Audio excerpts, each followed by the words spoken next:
lovelies, this is Blossom, and today I want to do a brief introduction to the Forfeda before we discover each of the letters on their own.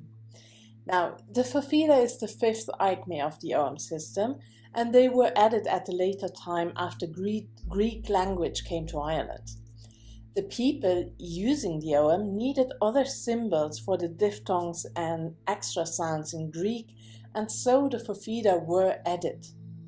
They are also included in the Ogham tract. There is a lot of confusion when we enter the Forfeda. It begins already with how many letters there are for the Forfeda.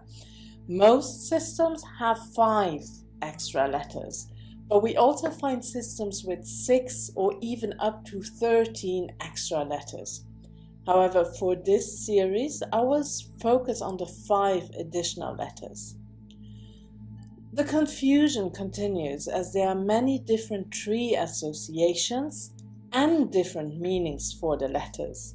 In the Ogham tract, it is clear that the medieval experts didn't agree on a meaning or listing for each tree found in the final set of letters. And Robert Graves, on the other hand, did not suggest even once that the last 5 extra letters were trees at all. So many books that you can get on the Ogham don't include the 5 additional letters. And here I want to quote Erin Rowan Lowy, who writes in her book Ogham Weaving Word Wisdom. Some Ogham students find that using the Forfeda enriches their experience with the Ogham. Many of them would never dream of doing an Ogham reading without them. Others find them problematic at best. These additional letters are not found in any of the stone inscriptions and were only rarely used in the manuscripts. While they were added one at a time at a much later date than the original Ogham letters were developed, they were certainly a part of the medieval Ogham tradition and are a legitimate part of the system. I think she puts that beautifully. Now, Robert Graves interpreted the Forfeda in his book The Crane Bag and Other Disputed Subjects in a new way. He connects the additional letters to the crane bag of Manannan, god of the sea. Now, I will read now what he writes, what Robert Graves writes, and I will pronounce everything wrong. I'm very sorry, I will write it down so you can see. Now, Robert Graves writes, "This crane bag held every precious thing that Manannan possessed. The shirt of Manannan himself. This represents the map of the sea, showing lines of longitude and latitude like Amencol. Then also his knife and the shoulder strap of Goipnier, the fierce smith, together with his smith hook, the P or hook symbol like Uliend, and the King of Scotland's shears, the axe like in Ebbad, and the King of Loch Lane's helmet with the face underneath the 4-sided diamond like in Ori, and the bones of Aesil's swine, the double-lined axe out of the side of the line like in Ifin. Also a strip of the great whale's back was also in the shapely crane bag. When the sea was full, all the treasures were visible in it. When the fierce sea ebbed, the crane bag was empty." Now, everything about the crane bag you can find at a homepage who has very interesting articles about the Ogham in general, but also more information about Forfeda. This is livinglibraryblog.com, I'm sorry, and I will put the link below. Now, today the most commonly used Forfeda are Ebath with the letters EA for the aspen or poplar, or Coat for the grove, And that we see in many oracle decks and was first introduced by Colin and Liz Murray. It represents all sacred places and is described as all knowledge. Erin Rowan Laurie connects this letter with the salmon, and the word Ogham is fair swimming letter, best swimming letter, and her meanings are carrier of wisdom, vehicle of inspiration and spiritual nourishment.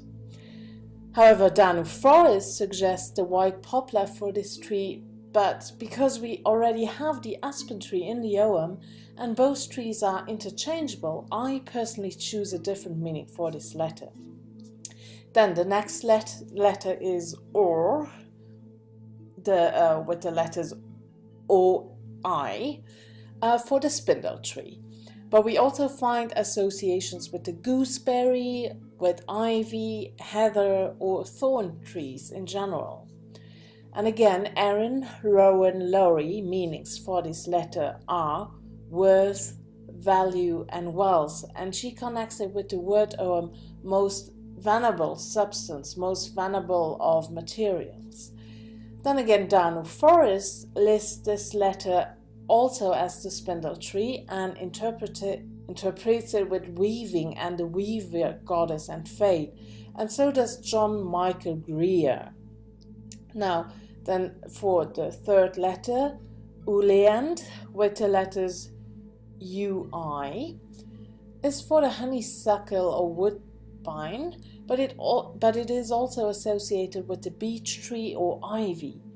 Erin Rowan Laurie lists this view as representing the elbow, and her meanings are flexibility, change, and measurement. On the other hand, Liz and Colin Murray said it represents hidden secrets, the special dance that leads into the labyrinth of inner knowledge. John Matthews associated with the word Ogham woodbine the strong, representing discovery. Danu Forest suggests that its place in magic is related to community relationships and binding diverse groups together. Then letter number 4, Ifin, where the letters are I-O or I-A for the gooseberry, but also associations with pine, honeysuckle, guelder rose are possible. Liz and Colin Murray do not describe the gooseberry to Ifin in their Celtic tree oracle, but instead the double-crossed lines are used for the honeysuckle, and the beech tree is given the hook or the P symbol. Danu Forest mentions that gooseberry was considered sacred to the goddess Bridget and goddesses like her who oversee matters of childbirth and women's cycle. Erin Rowan Laurie gives the gooseberry the attribute of divine influences and sweetness of life. And then the last letter, Amencol, with the letter A-E for the witch hazel, the twin of the hazel, which according to Danu Forest refers to the witch elm, as the witch hazel was not indigenous to Europe. Liz and Colin Murray interpreted this letter new, and they connected with more, the sea. This letter can also stand for Phagos, the beech tree, which is often associated with snakes and earth energy due to its serpentine root system. It is also associated with learning, knowledge, and books. John Matthews interprets the word Ogham, sign of a weary one, representing exhaustion. Erin Rowan Laurie believes that this letter can also represent illness. Oh dear, isn't that confusing? I hope you're still there and not like, oh my god, it will get better, I promise. When I go into the separate letters, I will not have that confusion anymore, but I just wanted to show you how many possibilities there actually are. Now, I will share with you now which associations I personally use for the Forfeda. This is by no means the right way, it's just my personal preference, and you can of course decide to use different tree associations or not trees at all.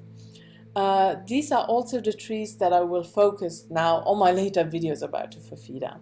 So with the first letter, EA, I associate coat or the growth. The second letter, OI, stands for me for the spindle tree. The third letter, UI, for the honeysuckle. The fourth letter, IO, stands for the gooseberry. And the fifth letter, PH in my case, for the beech tree. And again, this is only a very brief introduction, and there is so much to discover in the Celtic myth and legends. The information given may have already confused you a little bit, and it definitely did confuse me. Over the next weeks, I will focus on my chosen association with each letter of the Forfeda. And this introduction, as I mentioned already, was just to show you how many possibilities there are, and I only mentioned a few of them. So I hope that this was somehow helpful. My next video will come very soon about coat or the growth, where I just focus on that and not get distracted by any other possibilities where we can use for this letter. So thank you so much for watching. I wish you a wonderful day, much love and blessings, and bye bye.